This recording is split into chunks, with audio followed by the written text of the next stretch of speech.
When she goes into labour, James calls as many people of the court to watch as possible. And by the time the room is sort of filled up, there are something like 80 people there. You get to this point in June 1688, where Maria goes into labour.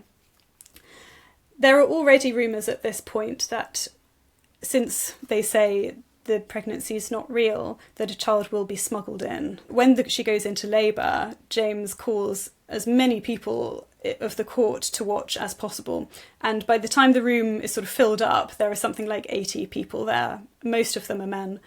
And lots of them are kind of being herded to the end of the bed to sort of have as good a look as they can. And there's this sort of point where Maria says to James, "I can't bear to do this with so many men looking on me." And he covers her face with his wig so that she can't see them. So it's this really disturbing image. It's not unusual for royal births to have been observed. I mean, I was reading that I think actually that was going on until the sort of beginning of the 20th century. But this amount of people is quite different to that, and this kind of sense of you must be here, you must witness, is certainly singular.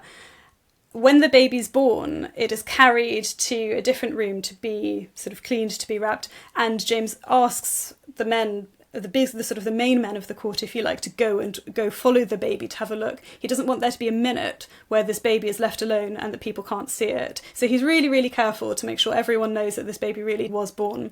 And it's a boy. It is this longed-for boy, which they had so hoped for, which they thought would cement their future, which would, from Maria's point of view, fulfil her obligations, she would have done her duty to the Pope. But it is the birth of this baby which is their downfall, because the rumours don't end just because everybody saw it. The rumours continue, and people say that the baby was smuggled into the bed in a bedpan.